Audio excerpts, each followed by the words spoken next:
There we go. We're live. Hey, folks, Gene Galin here with the Chatham Journal, and I got the infamous or famous BobLee of BobLeeSays.com.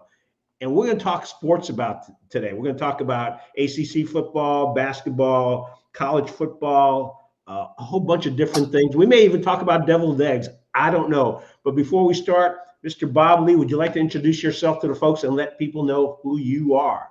Oh, surely they know. Come on, nobody within 100 miles of Ground Zero doesn't know who Bob Lee, the internet legend, is. Have I waited the past 22 years? Anyway, I'm Bob Lee, and I live somewhere in the Triangle that's not in Chapel Hill. And I've been doing what I'm doing, whatever it is. I was blogging before they invented the word blogging, so that tells you how long I've been doing this. With BobLeeSays.com, I am a self-appointed internet legend. I'm not a Monday morning quarterback and a lot of other things I'm not, but I am an internet legend. I do like deviled eggs, and we'll talk about that because that happens to be what is obsessing Facebook right now for the last 48 hours. And I do put a sprig of parsley on my deviled eggs, but apparently I'm the only one who does that. Talked about a lot of things. I've written over 2,500 columns in the last 22 years, so I pretty well covered everything, including every UNC football coach since then. Since 1999. I think I started with Carl Torbush and moved on through the rest of them. I've got opinions.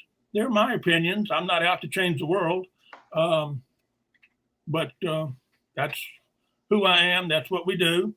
My purpose is to entertain, not to change Western civilization, although if that happens, so be it. And I'm glad to be here with Gene. Gene has prowled more Keenan sidelines than anyone except Lee Pace. But we've known each other for quite a long time, and he's read a lot of my stuff, so his mind has turned to mush a long time ago. And any questions Gene has, I will answer either truthfully or make up something. My wife has sent me a note to be very careful of what I say, which I usually pay attention to her, but I won't in this case. So fire away. All right, we will go ahead and do just that, folks. If you want, you can make notes in the chat, and we'll pass those along as we get the opportunity. But let's start off with ACC football. Let's start off with what's going on here in the Triangle. And as you mentioned, I've been shooting photos for over 20 years. All the Were you on the sideline before Lee Pace? I don't know. I think we might actually Lee used some of my images in the book that he put out on Keenan Stadium. So I've known Lee for a long time. The intrepid sideline reporter. Yes, he's fantastic, as are actually most of the sideline reporters in the state. I've gotten to know a whole bunch of them, Dave Gorin, a couple other folks. But let's start off with UNC. What's going on there? You and I talked about this yesterday. Coach in waiting. Give us a rundown, and also let's start off with the a sleeping giant awakened, because I know you got a twist on that. Well, with all due respect to Admiral Yamamoto of the Japanese Navy on the day after Pearl Harbor, he used the phrase. Apparently, he's the first guy to use it. I fear we have awakened the sleeping giant, and referred to America getting into the war and whatnot. But the UNC board monkeys, and I guess I'm going to have to explain what that means. But anyway, those to whom UNC sports is their passion and their reason for living, have always been claiming that UNC, I think Bobby Bowden actually claimed it, that UNC was the sleeping giant. And so people continue to use that and think that if the world was fair, UNC would have beaten Georgia last Monday night and would be national champion for the 15th year in a row. And it didn't quite happen that way. So I continue to use the joke, whether the sleeping giant has awakened or not. And as we know, it didn't awaken this year, although if you'd gone back in August, a few months ago, a lot of people on Franklin Street were already booking their hotel rooms in Indianapolis. It was a foregone conclusion that UNC would be there. And then they went to Blacksburg, and things kind of went downhill from there. And I think in one of your columns, you made reference to back with Mac. Could you care to elaborate on that? Well, I mean, that's sort of when Bubba, who I will admit, and this will probably ruin his reputation, I consider a good friend of mine. Bubba and Bob Lee kind of sounds good together. When he introduced Mac, I guess 3 years ago, about this time, almost exactly 3 years ago, I figure, this vibrant man, about 60, looked like he's about 60 years old, trim and everything looking good. showed up on the stage there, and they announced Mac is back. And because it was kind of alliterative or whatever it is when words kind of rhyme, it's not the same starting letter, but anyway, Mac is back. So that's kind of the way we refer to Mac is back, and that was fine, and that sold a lot of season tickets for a couple of years. And now things are a little bit different right now. And we talk about how fickle foam-fingered fans can be. We all know that. And so Mac is back. Still, I like Mac, by the way. I've always thought he did a good job, and I've always been impressed with how his memory, that if Mac Brown meets you, he will always know who you are. And if he meets you 20 years later, he's going to walk up and call you by your first name. It's kind of magical. I used to tell John Bunning that he needed to learn how to remember names like Mac Brown did, and he would be as successful as Mac. And like with many things, he ignored me. But anyway, Mac is a fine fellow, and this past year, and I brought this up, and if Mac asked me, I guess I'd tell him, but there's no danger of that happening. In about the second quarter in Blacksburg in Lane Stadium, Mac suddenly started looking like he did the last year on the sidelines at Darrell Royal Stadium in Austin. It wasn't a good look. And if you compare Mac and Lou Saban are approximately the same age, they're both 70. I don't know who might be a few months older. Quite a bit of difference in their physical persona, how they look. And as the season went on, Mac didn't look good. It was kind of scary. And then in the Mayo Bowl, maybe he was trying to avoid the mayonnaise bath, but he sure did. And he didn't look good. And his age, it's the portrait of Dorian Gray. And Mac just aged before our eyes. And I don't know if he did anything to stop that. I don't know if his wife could have done something and whatever, but he aged appreciably week to week. And he no longer looks like he's in his 60s because he's not. He's in his 70s. So I don't know if whatever the 5-year plan that Mac came here with, which was admirable. I thought the whole idea of bringing him back was an incredible plan because it flummoxed all of our hated rivals. They didn't know what to think of it. And now he's kind of looks like maybe he shouldn't be down on the field doing that. Maybe he should. Mac's never been a battlefield commander. He's always been a CEO, and no one's ever claimed he was an offensive or defensive genius, like there's so many of them now. But he's always been a CEO and a recruit closer. If a kid is on the borderline about coming to Carolina, they bring him into Mac's office and he signs on the dotted line before he leaves. And maybe he should concentrate on that or the big picture thing. And I was thinking, and I think I may have volunteered this to some people, maybe it was time to make Mac create a title for him, CEO of Carolina football or coach emeritus or something, and then bringing someone else, I didn't know who, to actually be the on-field commander and sitting there telling the offensive and defensive coordinators what they should do or revving up the troops or whatever a coach is supposed to do and however involved they are. And then lo and behold, here comes Gene Chizik back. So right now, I think we're the only school in Power 5 football that has on staff at the same time 2 coaches who have been head coaches on national championship teams. That ought to win a bar bet somewhere. What was your question, by the way? Are you implying that Gene is a coach in waiting? And if he is, what do you see as the timeline? 3 years max, closer to 2. But hey, again, I'm an internet legend. I have no idea what I'm talking about. But remember, I said it. 2 years.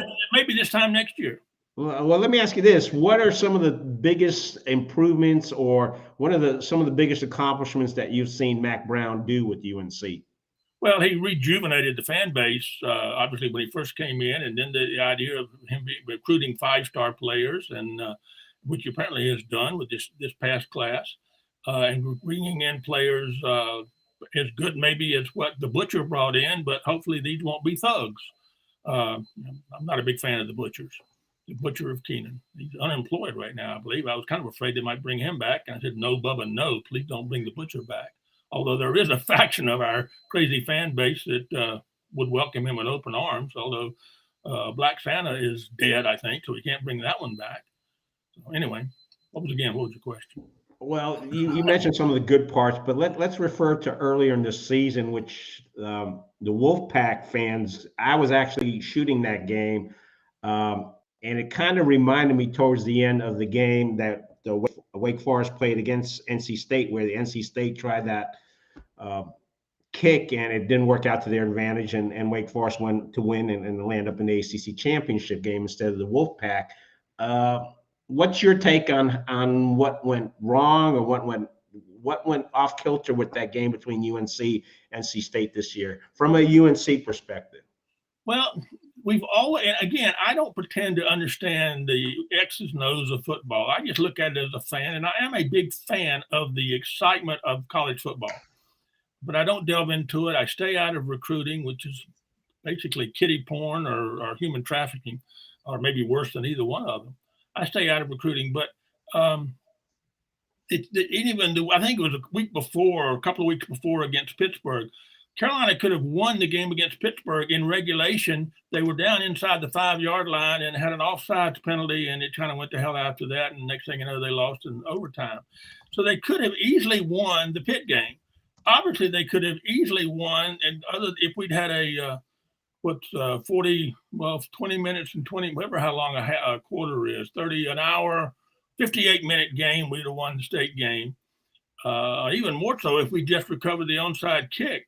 Would everything be different now? Would Franklin Street not be in total discombobulation because we did not win Mac's mythical state championship because we failed to recover an onside kick? So you look at our record, yeah, it is what it is. And if you lose them all in the last second, doesn't matter, you still lost them. But they could just easily had 2 more games. And then suddenly we win 8 games or 9 games.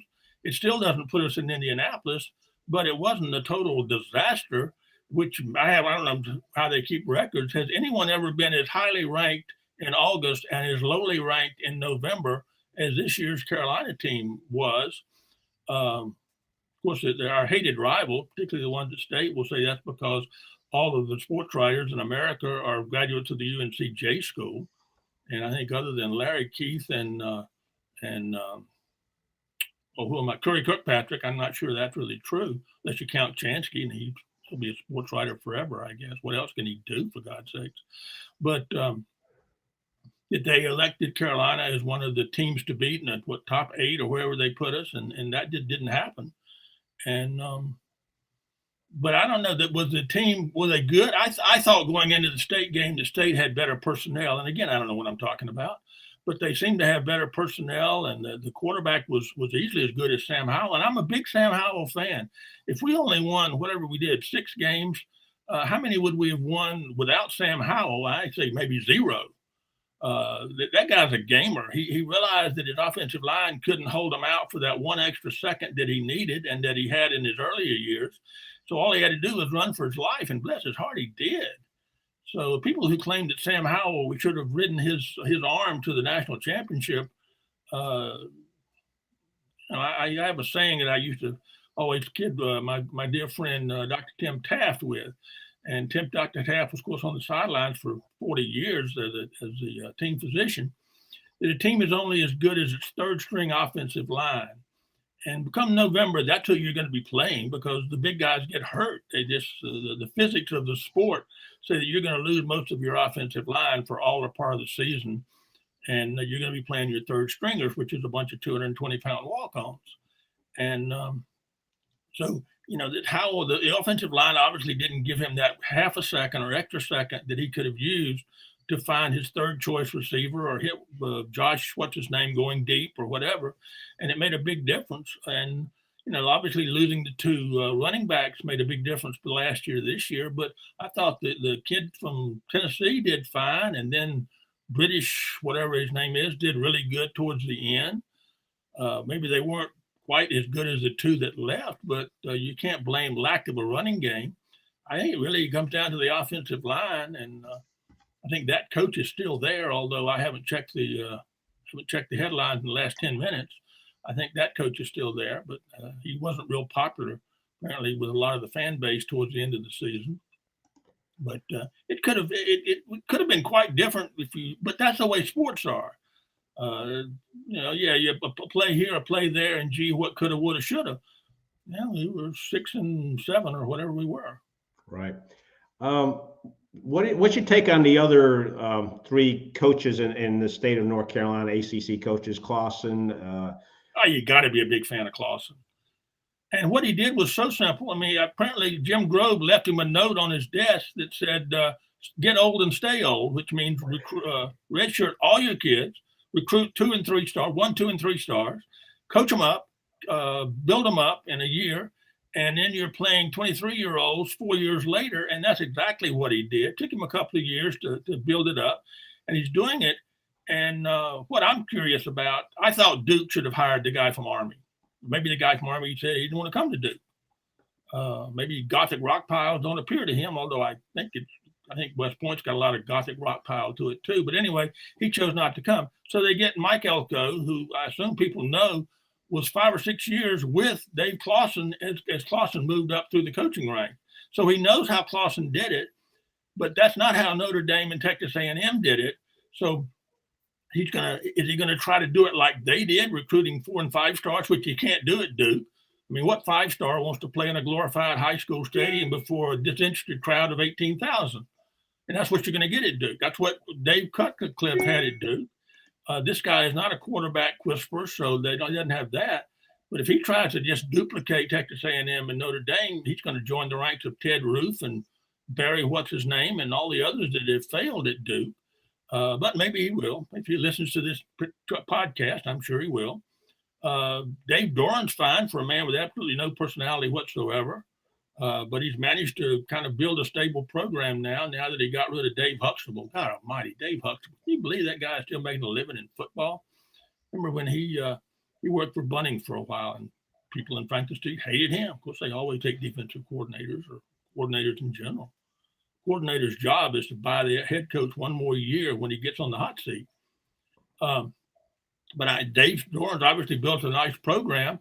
It's my understanding, from what little I do know of recruiting, I saw an article where they talked to a lot of North Carolina high school coaches, and they said the big difference is when Carolina comes in to recruit, they talk about Carolina. When NC State comes in to recruit, they also talk about Carolina. They talk about Carolina's going to be on a death penalty suspension or whatever the problem of the day is, and they spend the whole time telling the kid not to go to Carolina. And the Carolina coaches tell the kid, spend the whole time talking about why you might like to come to Carolina. But obviously, they built a nice program over at State now, and they're going to be highly ranked next year. And will they fall like we did? Or when I say we, I mean Carolina. I've kind of estranged myself from the university for political reasons, but we're talking about sports now. But he's obviously very good, and it wasn't a fluke that they won. We could have stopped it, but so I think they've got a solid program there. Bless their heart, their fans show up and they're enthusiastic. And it was funny, I don't know how many. I wasn't at the game; I was watching it on TV. And before the last 2 minutes, apparently a lot of them left early to get on the highway early, but they all claimed they didn't leave early, which is kind of like the 147,000 people that claimed they were in Carmichael Auditorium when Walter Davis hit his shot against Duke in the 13-8 or 8-13 basketball game. No, the Carter Stadium had a lot of empty seats with 2 minutes to go in the game. Did I answer the question? Yeah, you did. And actually, I think I just saw earlier this week, one of Mike has gone ahead and hired one of Clawson's assistant coaches over from Wake Forest over to Duke. So, he may try, as you said, repeat what Clawson is doing at Wake Forest. You said whether his Sam, everybody has a Sam quarterback. Is his Sam going to stay a year? I think yes, yes, he is. And I think also on NC State's side, they're going to have 9 super seniors as well, including their kicker, who's probably one of the best kickers in all of college football. So it's going to be interesting next year. Wasn't you remember this because whether you were there or not, and I couldn't remember the receiver they had that broke all the Torrey Holt's records had a kind of an African name, Ichabod or Elke, and anyway, the guy that broke the records that caught the pass all by himself with a minute and a half to go down the left sideline. Right. And he's a senior now, and he's leaving. But wasn't it 2 or 3 years ago that he was involved in a very controversial play over at Grove Stadium or BB Field, where the question was, did he fumble before he crossed the goal line or not? State and Wake Forest always have these incredible games that come down to the fourth quarter, but they were playing over there, and he caught a pass, and as he crossed the goal line, he fumbled or not fumbled. It was a TA's knee kind of thing. Right. But I'm sure, but he was a freshman at the time, so it would have been 3 years ago. And then he comes back now, and of course was one of the key players in beating us this year when he got all alone down that sideline. I don't remember that one because I was probably at the other side of the field at the other end zone. That's the thing when you're taking pictures. You're trying to figure out. You're supposed to be a trivia expert. Well, no, I'm more of a photography person. I try to figure out where the throws are going to be so I can be there to get the best shot. And my relationship with players and coaches is different than sports writers. I mean, I love the sports writers. It's interesting if you're ever in a press box listening to sports writers, because I can almost guarantee each one of them thinks that they're the smartest sports writer in that press box. Oh, yeah. And I hope I'm not offending anyone. I've mentioned that to several of them, and they all laugh because they're going, yeah, he knows who I am. But let's talk about fan excitement. I think one of the things you had in the columns, and we briefly touched on yesterday, was the fact that people aren't filling the seats in stadiums. I remember I started when some of the games were not broadcast on television. You could go to a non-broadcast ACC football game and get out in 2.5 hours. If it was a Raycom game, you'd get out in 3 hours. Now I think the average is running about 3.5. If you go to a ESPN Thursday night game, you're probably going to be there for at least 4 hours. And we're not getting any more football. So I think and this past year, I seem to notice a whole bunch of injury time outs. Yeah. Where in the past, it's kind of like, okay, the guy quick break, guy gets up off of the field, they come in or walk him off, and the game continues instead of 1 minute and 47 seconds for TV commercials. Right. What's your take on what's happening with college football? I predicted the answer to your question, and I will get to it. Before, let me tell you, and what's something you said yesterday, particularly with me, you probably realize in the last week or so, Kirk Herbstreit and Desmond Howard have gotten in, and of course they're part of the game day crew, and I enjoy game day. They have gotten in a problem for discussing this NIL thing and the players opting out of bowls and whether or not today's players love the game of football as much as they did. And they have become under fire and are now being labeled old fogies. Now, when Kirk Herbstreit, the eternal Dick Clark of sports commentators who never gets old, and Desmond Howard, who also would seem like he could suit up today, are being called old fogies, what are we? Dinosaurs. Come on, answer the question. What are we? Dinosaurs. Yeah, well, I'm telling you, really, if Kirk Herbstreit is an old fogey because he's not in touch with the modern day football player. And I guess, Herbstreit's been doing what he's doing for 20, 25 years, which means Lou Corso's got to be like 112, and Herbstreit's got to be pushing 50, I guess. But anyway, they're called old fogies and being roasted by some of the websites. I predicted when it happened that one of the seminal moments in the history of college football was when big flat screen TVs got under $1,000. Because that meant basically anybody, if they really wanted one, could afford a big flat screen TV. Now, mine is 36 inches, which is not very big at all, but I don't watch TV that much.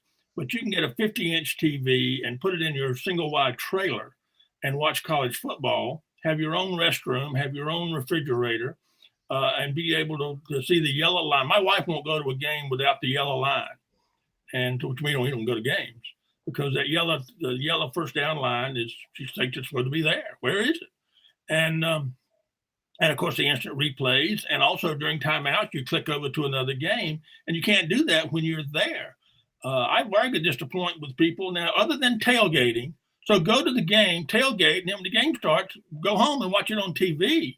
People I went to a game at LSU a few years ago, and that's what they do. Except they stay out in their mobile homes in the parking lot. Eating their Cajun crap and drinking whatever it is that Cajuns drink, and they watch the game on big TVs on the side of their motorhomes. So the experience of watching it on TV is so much better and more convenient than sitting on a bleacher waiting while some guy who's got a prostate problem walks back and forth in front of you 27 times during the game, and you really can't see anyway, despite the fact that stadiums now have as many jumbotrons as 17, 18-year-old recruits demand that they have. And so why not watch it at home? Bring all your friends or your customers over to your house, grill out on the patio, and then watch the game on your big screen. I've discussed this with a couple of ADs, and they just look at me like, please don't tell everybody that.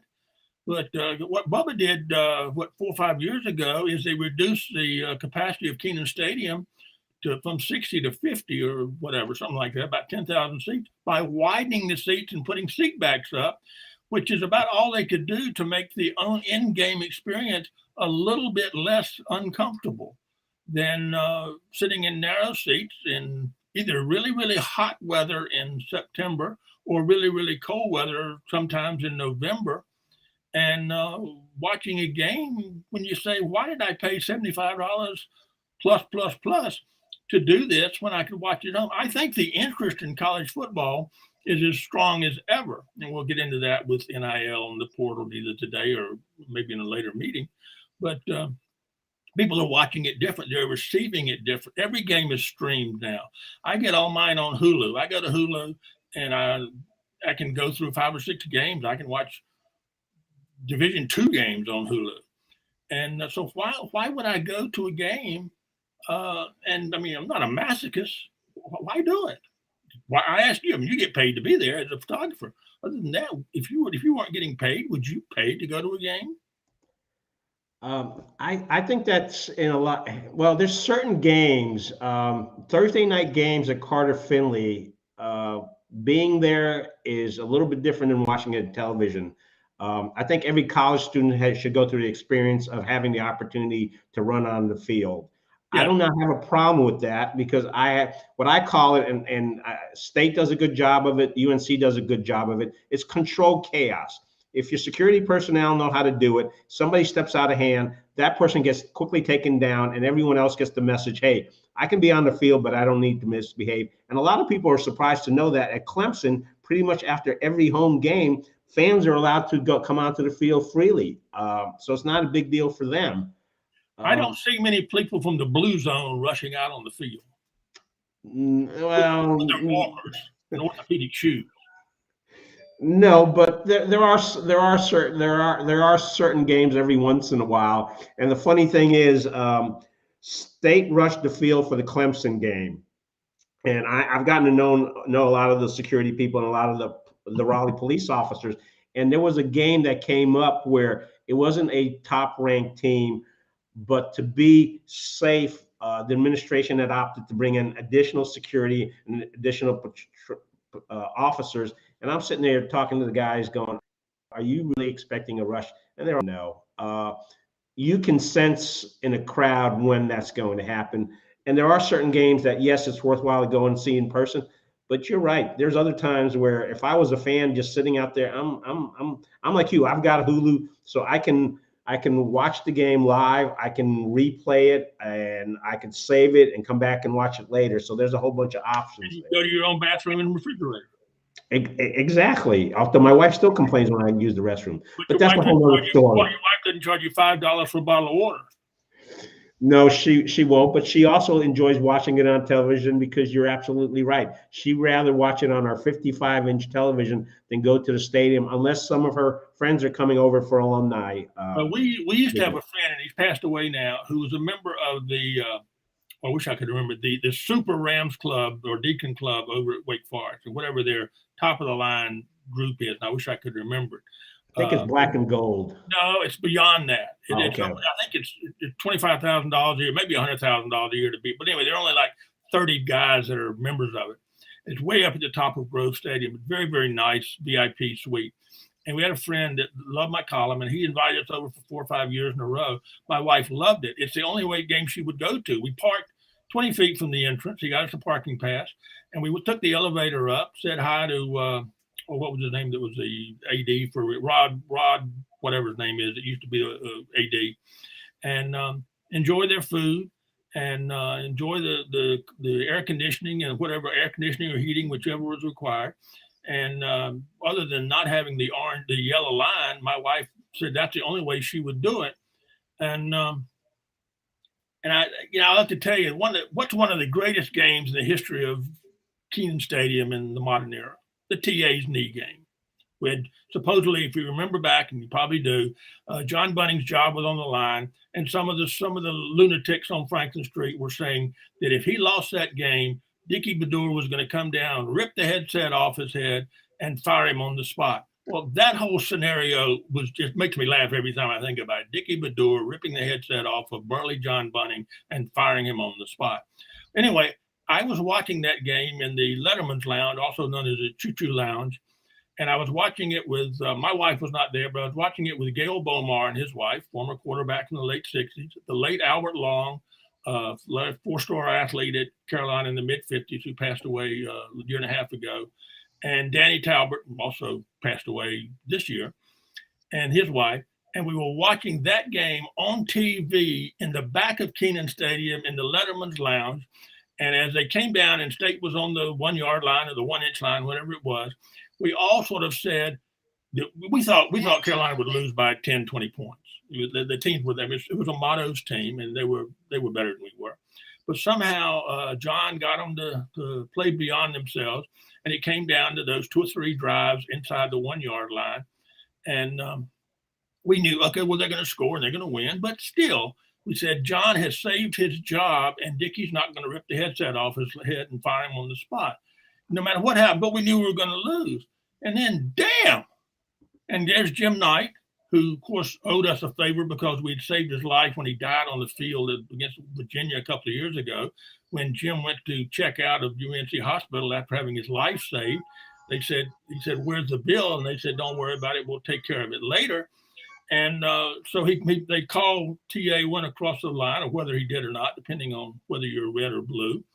And suddenly Jim Knight's pager goes off, and it's the accounting department over at UNC Hospital that says we're calling the bill due. He throws up his play it again. His knee touched the ground, and the rest was history. And Jim Knight later retired, but he will never be forgotten by true Carolina fans. And Danny and I and Gail and Albert all looked at each other and said, damn, I ain't never seen that before. And I remind my State friends, and I have a number of them, of that moment. And of course, it basically ended Chuck Amato's career because the shock of the whole thing that he never recovered from.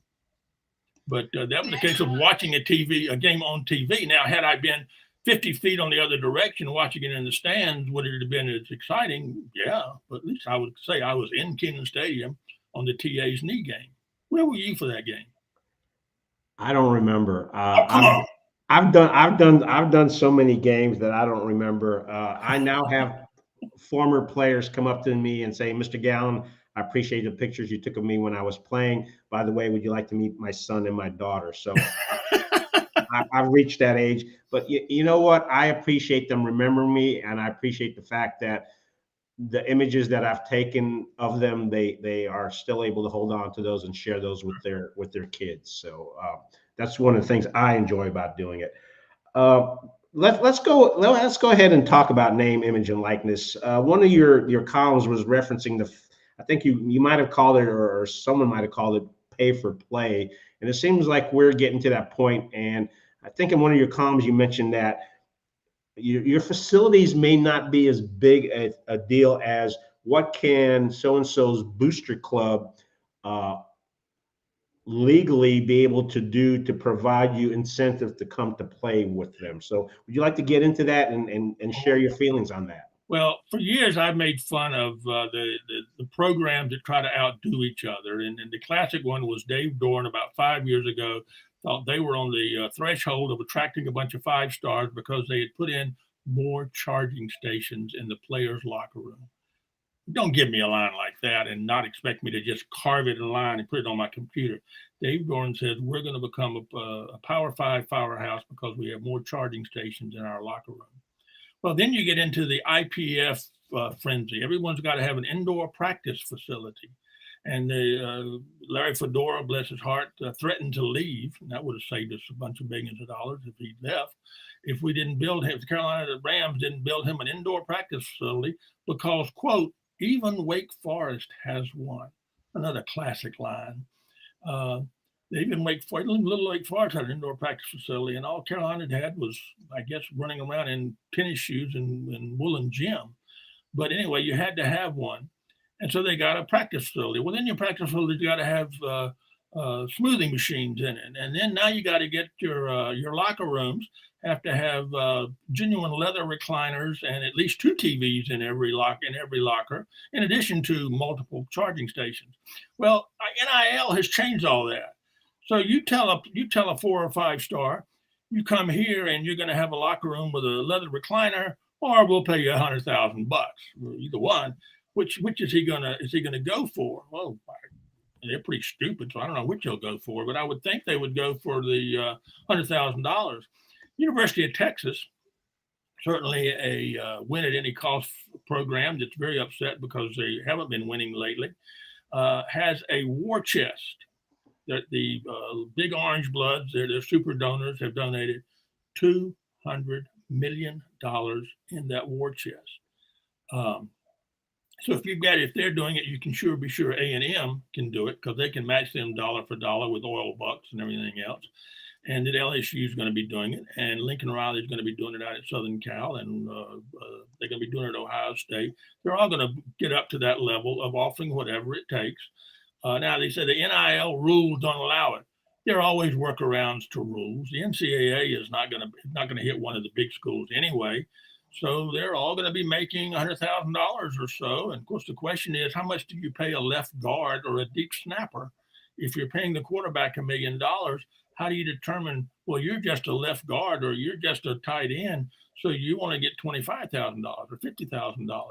They haven't worked that out yet. And whoever's going to set the tone, Alabama apparently doesn't really need to, or had up until last Monday, didn't really need to do all that, because it's an honor to be recruited by Nick Saban and come to Alabama, and they have fancy locker rooms and indoor practice facility too, but they didn't have to do that. Well, maybe they will now if they're recruiting nationally.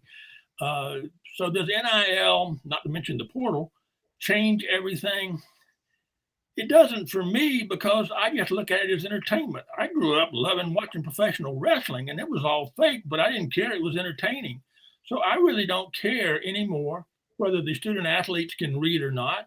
Most of our fans never cared about that either. They claimed they were, but Mary Willingham told them that no, they don't. Most of them have the reading comprehension of a 5th grader, but they didn't care, so they ran her out of town. And that it happened to Carolina. It could have happened anywhere, but that's the only place that Dean started his world's greatest eligibility scam. That ought to get your readers riled up. But anyway, so the NIL is just going to be how much money you got, because somebody's always going to have more, and charging stations don't do it anymore. And some old grads, when they realize that these players have no loyalty to a bell tower or to Thomas Wolfe or to Choo Choo Justice or to Roman Gabriel or Norm Snead or whatever you'd say, you come to our school because we have a great tradition and a great alumni hymn. That's not going to work anymore, and it never really has. And now for the players that they're recruiting, they don't have any loyalty to the school. Why should they? And if the old grads start realizing that, do they stop going to the games? And if they stop going to the games, do the millennial fans stop going to the games? Do the students who become 25-year-olds and 30-year-olds and 40-year-olds, do they develop the habit of going to the games? Do they find their favorite tailgating spot and continue to go year after year after year? And I've got a cousin who's, I think she had her 100th birthday today, or this week, who had tickets for 45 years in the same place on the 45-yard line on the south side of Kenan Stadium. And the Rams Club did a season ticket shuffle about 10 years ago, and she's still pissed about that. She won't even go back to the stadium anymore because they moved her 4 rows to the left. So do the old grads rebel against the reality that it's now AAA college football is now like AAA Major League Baseball? I don't know. Some of them won't, because all they do is cheer for laundry anyway. I proposed several weeks ago, and I've done it before, that if the 2 teams, either State of Carolina or LSU and Mississippi or Auburn and Alabama, if they win it at halftime and the players all switched uniforms, would the fans know or care in the second half? I don't think they would. They're still just cheering for laundry. They're cheering for their colored jersey, and so why would they matter? So that fan is not going to care about NIL, but maybe some people will. I don't know. I guess we're going. I know a lot of ads are scared to death of what it's going to do to them, and instead of they're going to every 5-star is going to come to campus with an agent. It's very possible. You mentioned this, and let's bring that up. What's your take on the transfer portal? Well, it's free agency. It's just like what baseball has dealt with for years, but baseball required you to stay for like 4 years before you become, I think either 4 or 5 years before you declare free agency. And then you just go to the highest bidder, or if you whoever has the best weather. So if you can make $50 million by going to Los Angeles versus going to Minnesota, which one do you do, or whatever? You can only do it once, supposedly. Although I'm sure the Supreme Court's going to have to rule on that. The first time that a player wants to transfer the second time, and he's told he has to sit out. And most people think they're just going to move year after year. Well, right now they can't do that. You can transfer one time, and I don't know about this whole COVID extra year thing. Is that going to become just a part of it now, and it's going to just never go away? I mean, most rules when they come in never get repealed. So with that extra COVID year, and you got guys playing in their 6th year, because they don't want to take the only job they could get, which is a UPS driver, because they have no real education. So why not continue to play college football? It's pretty good gig. You mentioned Nick Saban, and we mentioned the national championship game. What's your take on folks talking about expanding it? I mean, is there really more than 4 good teams worthwhile to look at, or I mean, yes, it's about money, but what's your take about the whole thing? I'm fine with 4. Does anybody doubt that the 2 best teams in America played last Monday? I don't think so. I mean, the fans of the 3, 4, 5, 6 teams may say, "Oh yeah, we could beat them because we're the sleeping giant," whatever. The best 2 teams did it, and I would say if you look back over the last 7 or 8 years of that, when you had Clemson and every year, and I think they will probably be back. Well, they'll be back to exactly where they were. It's pretty hard to stay right at the very tip of the pinnacle of the triangle. But the schools that went today, I mean, the 5th school is just like the 63rd school in March Madness. They claim they ought to be in, and there's always going to be that. If you expand to 12, which is what they're talking about, and have the first round of games in the highest ranked team's stadium, you're going to be playing games in Wisconsin's Camp Randall Stadium in about 0-degree weather in December. And I've used that as a classic example. People haven't figured that out yet. So you take a team that's used to playing in the South and say your first opponent's going to be Notre Dame or Wisconsin or Minnesota, and you're going to play in their stadium in December. That's going to be the Packers versus the Cowboys in the Ice Bowl, because they don't all have indoor stadiums or whatnot up there in the Big Ten. So that's going to be a problem. If you try to allow it out to the bowls, I don't know how you do that. Someone's going to playing in Shreveport, my famous Christmas in Shreveport bit that I do. But so how they do it, I think they could do it next year if they wanted to. Just like Texas and Oklahoma could move to the SEC right now and to say, well, what about the money they owe us and stuff? They ought to just do it. Why do you make Texas and Oklahoma play in the SEC, in the Big 5 or whatever it is, the Big 8, Big 12, another year when they don't want to be there? So just do it, move them. Nobody cares. Give them a check for a few $1 million and whatever. Take it out of the $200 million war chest and pay the commissioner what he wants and go ahead and move, and you make up for it the first 2 games you play in the SEC. So I think they could do that immediately, and they could next year they could say we're going to play 8 games or 12 teams. But I'm fine with 4. I think the idea that the 5th team is always going to complain. You're always going to get people complaining in sports that it's like the losing team always blames the referees, and hell, at state, they even blame the referees if they win. I mean, that's just a thing you do at state. You eat lasagna at Emilio's and blame the referees all the time. This was funny when in state. What happened to state out at Holiday Bowl was tragic, particularly on the heels of what happened in Omaha. They got screwed.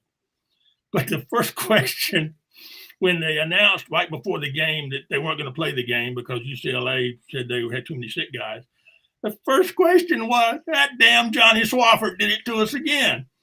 I mean, really.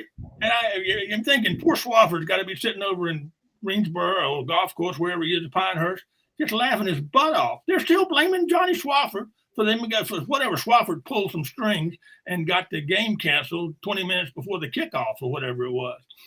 And didn't Bubba put out a tweet about that too? Oh, it was incredible. And I said, within an hour of announcing it, that 98% of state alumni or state fans were convinced it was Johnny Swafford's fault. But over the period of the next 48 hours, it got down to only about 70% thought it was Johnny Swafford's fault. The other 30% blamed Carl Hess and Jim Knight, of course. I mean, I love my state people. They just provide me so much material. I have to stay impartial because all 4 schools in North Carolina use my images. So I love those guys. Well, Bobby Purcell's a great guy. I mean, really, I'm probably have more state fans that are friends of mine and read my site than I do. I mean, I got a bounty on my head on Franklin Street. You know, it was me and Coach K go for which one is the most unliked person on Franklin Street. Well, Donald Trump. On Franklin Street, so I stay away from there unless I sneak over in the dark of night to see Tim Taft or something. Actually, do you have anything else? Because you mentioned Krzyzewski, do you have anything else you want to touch on football? Or we got about 15 minutes left. I don't want to go past an hour. I appreciate your time today. Is there anything else you want to talk about ACC football before we jump into ACC basketball? I'll be interested to see how Carolina super recruits come in, and if State. Which I see them pre-ranked right now, number 8 for next year, which is really scary to have that cross to bear going into the season. But maybe so. Duke, I mentioned. I hope Clawson continues to do well. Obviously, their dream season kind of fell apart right at the end, but they still were very happy. You can't find an unhappy Wake Forest fan these days because they like what they've done, and the coaches. Apparently, I think he said you can live real well in Winston-Salem on $2 million a year. Well, the funny thing is, I shot the Gator Bowl down there, and they lucked out because Texas A&M had pulled out, but they had enough time to bring Rutgers in. Temperature was 84 degrees. The Rutgers kids were not happy that they lost the game, but they were happy to be down in Florida, which we're not going to get into the fact that there wasn't a whole bunch of mask restrictions or anything else. And they enjoyed the weather compared to what it was up in Jersey. So, sure. You know. I mean, it's a shame because to play Texas A&M and to beat them, again, Carolina almost did last year. And I think Carolina could have beat Texas A&M last year if they'd had Carter and the other running back because it came that close and last 3 or 4 minutes they kind of got out of hand. But before then, they were holding their own against Texas A&M. But if Clawson could have beat Texas A&M, that would have really been Wake Forest has arrived. And talking about bowl games, I want to see a picture of Mack Brown wearing his Duke Mayo watch. I want a picture of someone verified that Mack Brown is wearing a watch that has the word Duke on it, much less the word mayonnaise, because they all got one. It's a knockoff watch, but that's okay. That's what bowl watches are, and $100 gift certificate at Best Buy. That's the swag now for bowls. But anyway, you're around. I might snap a picture of Mack Brown wearing his Duke Mayo watch. Yeah. Do you think I'm really going to be able to get a picture of Mack Brown wearing a Duke Mayo watch? Yeah, Lee Pace will get it. But you're going to make me look. You're going to make me look, and I'll bring it up with Lee when I run into him, probably during the spring game. Mack Brown wearing a Duke mayonnaise watch.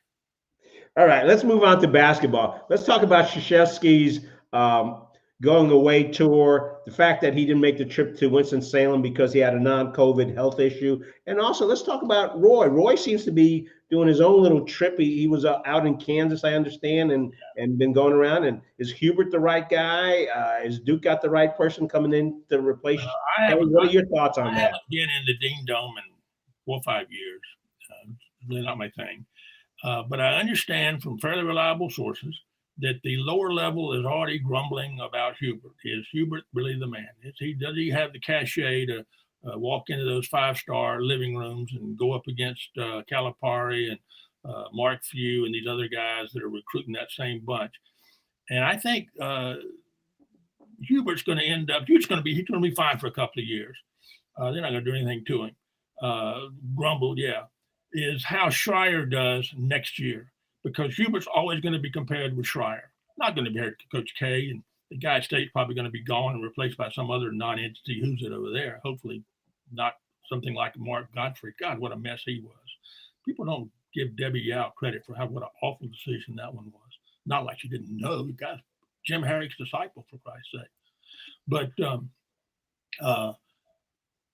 it's going to be Hubert versus Schreier, and neither one of those are going to build up the emotional hatred that Krzyzewski-Smith had and that Krzyzewski-Williams had. It's just not going to be duplicated.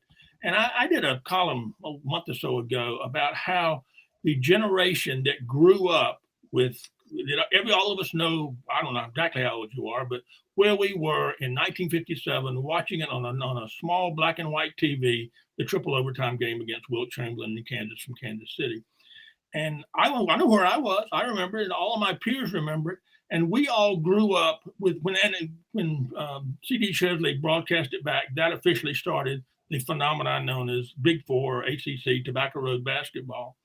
And we all grew up in it. And you asked earlier, I cannot name right now, literally, swear to God, I cannot name a single ACC basketball player right now. Sorry, I can't. The last thing I might remember was Zion, because he had an unusual name. Any team. There was a time I could name the starting five of all Tobacco Road teams and this coaching staff. And I'm not unusual. A lot of people grew up that way. And the one and done has had a lot to do with that. I mean, there are no more Tyler Hansbroughs or Christian Leitners or you can go back to J.J. Riddicks and others that the fans either loved to love because they loved them and knew them, or the hated rivals hated them because that's what hated rivals do. And not having that kind of thing anymore, where it's just different players with funny haircuts coming in each year and playing for your team, and then half of them are gone, and it's not the same. But that's the way it goes. And I chose not to watch it anymore because it just doesn't have an appeal to me anymore. And Hubert, I don't know. I've got a line I can use, but I'm not going to use it about Hubert. But I think he's a fine fellow. I met him a couple of times at some men's fellowships that I attended before COVID, and I think he's legit. He's really a he's a gentleman. He obviously knows basketball, but a lot of people are gentlemen who know basketball, and that doesn't mean they're going to be successful in a very, very tough business. And if he doesn't recruit the players, the right players, the number of players, he's not going to win. It's a talent game. And he might win one or two games where he outsmarts the other guy, maybe, but probably not. It's going to be who has the most guys, 6 or 7 deep, and can deal with the egos and can pay them enough NIL money to keep them happy. Because if you're not starting by the 1st of February, you're going to transfer out and move around.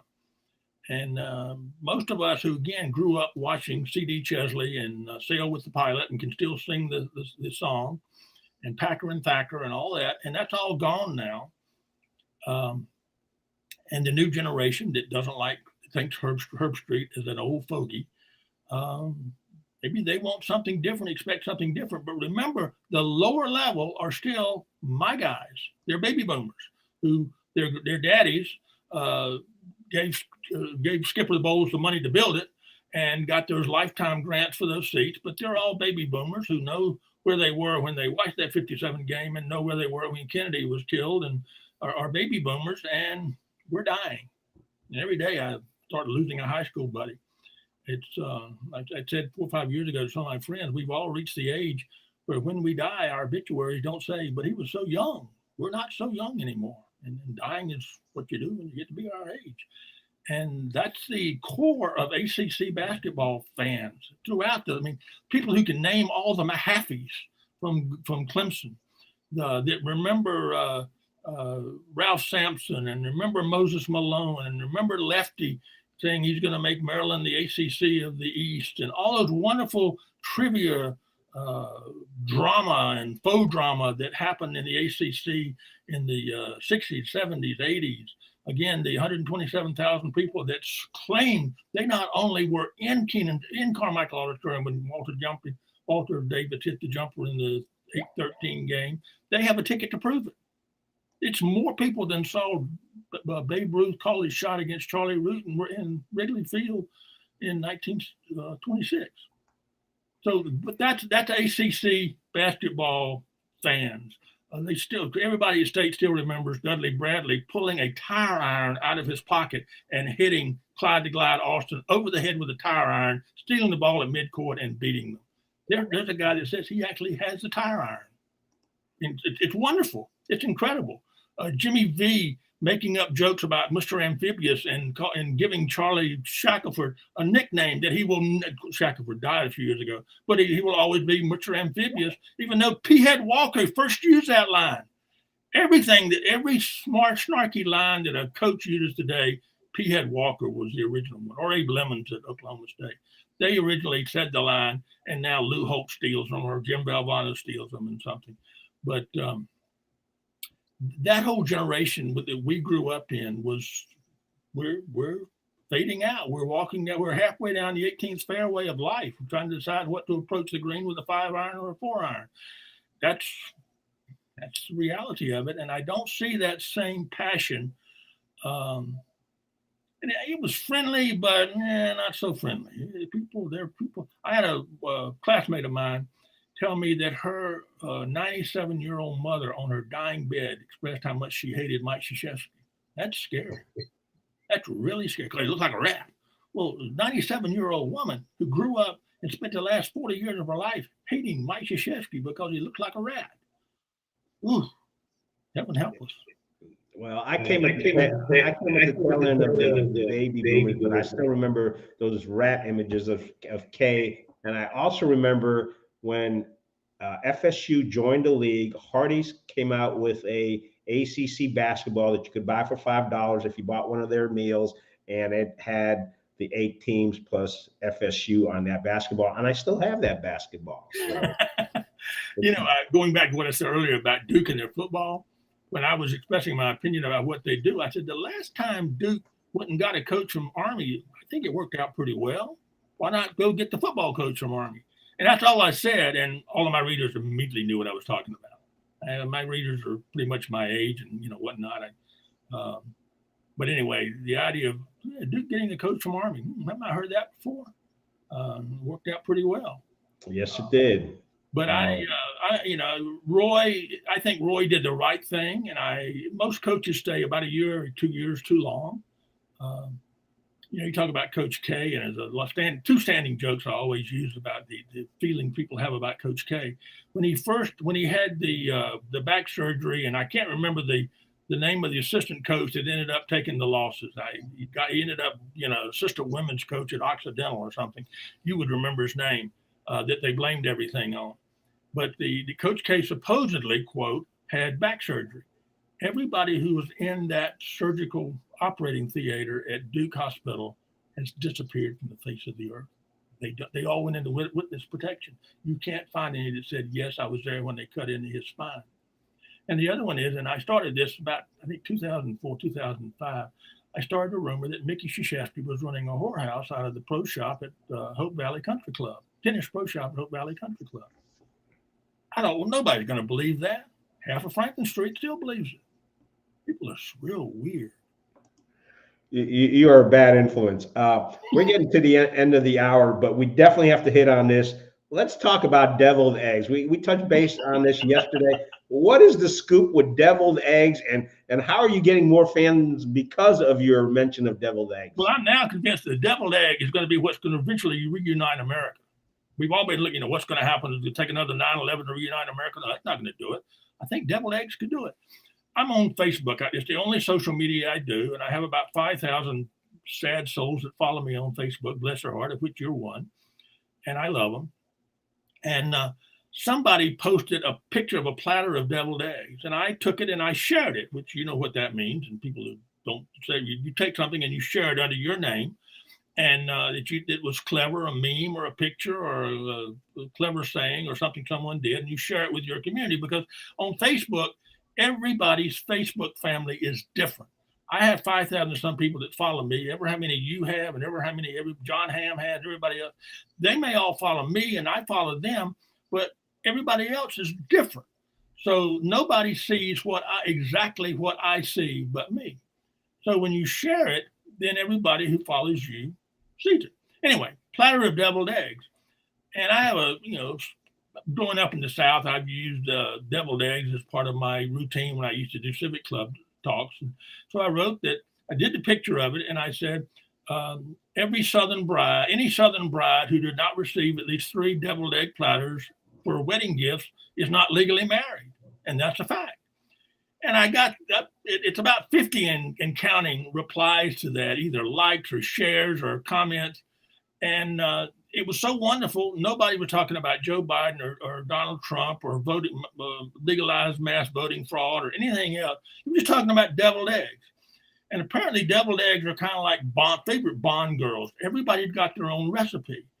My mom always put paprika and a sprig of parsley on ours, and that's how I grew up. Well, apparently that's, not the way at all. It's got to be a slice of jalapeno pepper, or it's got to be this, or it's got to be that. And this is wonderful. We're talking about deviled eggs, for God's sakes. And everybody started realizing that this is a nice conversation. And yeah, we're getting heated about whether it should be a jalapeno pepper or a bread and butter pickle. But other than that, we're not worrying about America becoming a hellhole by midnight. And so anyway, deviled eggs. And how many deviled egg platters? One lady said, I got 4. She got 4 of them. And I said, well, you must belong to a country club in Greenville, North Carolina, or you're from Deep Run. And that every Southern bride gets at least 3 deviled egg platters with the little ovals cut out as wedding gifts. And anyway, it was so nice to be talking about. It was something like Louis Grizzard might do a column about deviled egg platters. And I've been compared to Louis Grizzard, except he had 5 heart surgeries and married to 5 women 6 times, and I've only been married to 1. But the deviled egg thing, it was a great joke, and because we get so upset with a lot of things going on right now, and rightly so, we're talking about deviled eggs for 3 days. Hopefully it'll go on for another couple of days. And what's your favorite kind of deviled eggs? I assume you liked them. You wouldn't dare tell me you didn't.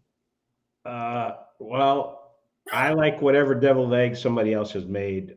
My wife does not make them. I'm from up north. I married a nice Southern girl, but her mama, her aunts, her sister, and a bunch of her other relatives make it. So whenever we go to a family reunion in Pamlico County, guess what's there? Deviled eggs. And I will. Can you imagine? Has there ever been a tailgate at Kenan Stadium that did not have deviled eggs? I don't think there's ever been one.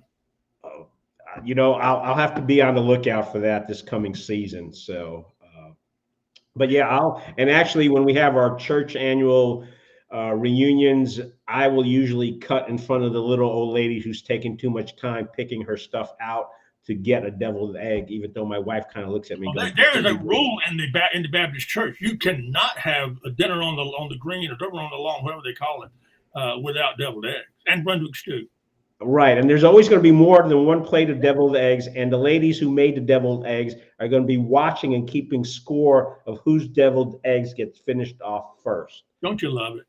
So, hey, I've been down south for 30 years. I loved it. I was never one of these folks that said, things were better where I came from. I've just enjoyed life down here. And I enjoy reading your columns, by the way. So we got to wrap up. But folks, BobLeeSays.com, and he's also on Facebook. So let me pop up that address. Take a look at that.